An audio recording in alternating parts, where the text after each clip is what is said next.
आप देख रहे हैं लाइव इंडिया हर पल।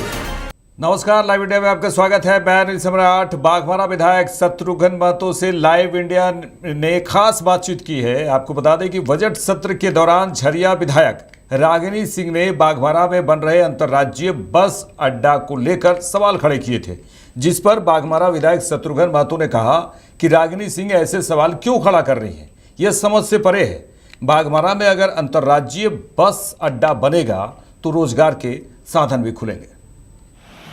बजट सत्र का अंतिम दिन रहा और पूरे बजट सत्र में कई मुद्दे जो है वो सदन में उठते हुए नजर आए। हमारे साथ बाघमारा के विधायक शत्रुघ्न महतो हैं, हम इनसे बातचीत करेंगे इस पूरे बजट सत्र को लेकर के। सर, कैसा रहा ये पूरा बजट सत्र की अगर हम लोग बात करेंगे? देखिए, जनता ने जिस उम्मीद के साथ, जिस भरोसा के साथ हमें वहाँ से भेजी है, अपने क्षेत्र के मुद्दा को लेकर, अपने क्षेत्र के ज्वलंत मुद्दा को लेकर भेजी है, हमने हर बिंदु पर विधानसभा पटल ने बात रखने का काम किया है।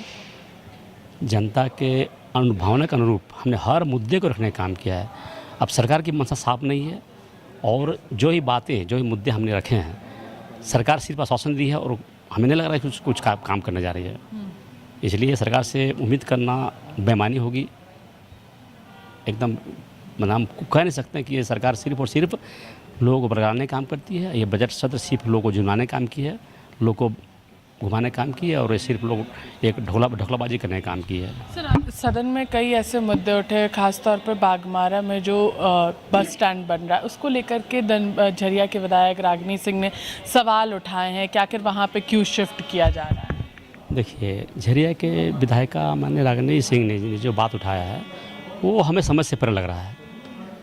वो पता नहीं, ये आंशिक बयान दे करके लोग गुमराह करने का काम कर, जनता गुमराह करने की बात बोल रही है, जबकि धनबाद में बस पड़ाव है, रहेगा, वो कभी हटेगा नहीं। कतरास जो रेलवे स्थान में जो हमारे अंतर्राज्यीय बस पड़ाव जो खोलने की बात हो रही है या वहाँ पर चालू करने की बात हो रही है, ये काफ़ी दिनों से ये मांग चली आ रही थी। चूँकि वहाँ पर हमारे बगल में ही 8 लेन है, 4 लेन है, मलेशिया रोड है, सारे सुविधा वहाँ पर है और वहाँ पर उसका बस पड़ाव खुलने से, अंतर्राज्यीय बस पड़ाव खुलने से निश्चित रूप से तमाम क्षेत्रों में रोजगार के साधन उपलब्ध होंगे, रोजगार के अवसर प्राप्त होंगे। और आज उनका बयान देना हमें हास्यास्पद लग रहा है। पता नहीं समझ से परे है और या नासमझ की कमी होगी या उनके ज्ञान की कमी होगी। बस स्टैंड ऑलरेडी धनबाद में है और रहेगा, वो हटने नहीं जा रहा है।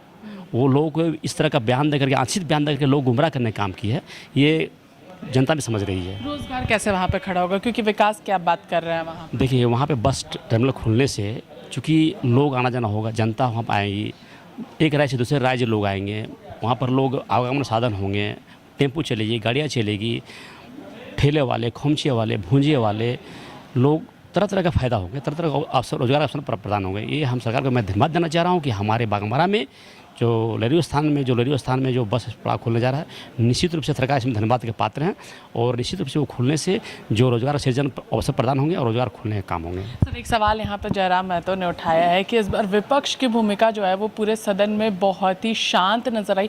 2019 में जो आक्रामक रूप विपक्ष का देखने को मिला था, इस बार वैसा नहीं था, बहुत शांतिपूर्ण।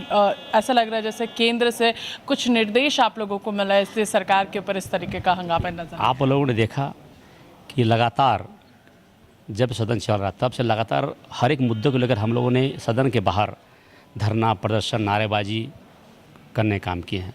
चूँकि सरकार समय समय पर डेली आए देखते होंगे घटनाएं हो रही है, कहीं पर मंदिर में घटना हो रही है, कहीं पर किसी के जुलूस में घटना हो रही है, धार्मिक स्थल में घटना हो रही है, आंगनबाड़ी सेविका सहायिका जो धरना दे रही वहाँ घटना हो रही है, CO वीडियो उसका जो भी पुलिंदे हैं वो घटना कर रही है। तो सभी जगह पर सरकार फेल है, पूरे लूट का छूट दिया है वो सरकार दी हुई है। तो आक्रामक क्यों नजर नहीं आया? जबकि विरोध हम लगातार हम लोग किए, सदन से लेकर रोड तक किए काम किए। आप लोगों ने देखे, डेली प्रत्येक दिन देखे होंगे आप लोगों ने, तख्ती लेके हम लोग विरोध करने का काम किए हैं। काफी लेट से शुरू हुआ था लेकिन। नहीं, ऐसी बात नहीं है। जो कि जब मामला आता तब ना मामला उठाए हम लोग। मुद्दा आया सामने, हम लोग सामने देखे ना, सदन चलते दौरान में कितने मुद्दा आई, कितने घटनाएं घटी। फिरौती मांगा गया, गोली चला, बंदूक चला, बम चला, फिरौती मांगा जा रहा है, लाठियाँ चार्ज की जा रही है, धार्मिक स्थल पर प्रतिबंध लगाए जा रहे हैं, धार्मिक स्थल को रोका जा रहा है, तमाम चीज़ें तो सरकार इस विरोध काम कर रही है, इसका विरोध हम लोग लगातार हम लोग किए हैं। सर एक सवाल और रहेगा, क्योंकि जयराम महतो ने कहा है कि दिल्ली से उन्हें कॉल आया था कि इस बार राज्यसभा के बाद कुछ बदलाव झारखंड में देखने को मिलने वाला है और वो केंद्र का लिफाफा होगा जो इस बार ज़रूर झारखंड में। देखिए उनका फिर बोल रहे हैं, उसका कथनीय करनी फ़र्क है, वो क्या बोलेंगे और क्या कहेंगे ये लोग समझ चुका है, उसके बाद हम लोग जाते हैं हम लोग, वो कब क्या बोल देंगे आप समझ नहीं सकते हैं, इसलिए उनका कहना और कहना बहुत दूर की बात है, बहुत अंतर की बात है। बहुत अंदर की बात है। चलिए, तो ये थे हमारे साथ बाघमारा से विधायक शत्रुघ्न महतो, जिन्होंने हमारे साथ कतराश में जो बस स्टैंड खुल रहा है उसको लेकर के अपनी बातों को रखा है, साथ ही साथ विपक्ष की जो पूरी भूमिका इस बार सदन में देखने को मिली है उसको लेकर के भी अपनी बातों को यहाँ पर रखा है। सहयोगी विकास के साथ में पूजा दुबे, लाइव इंडिया, रांची।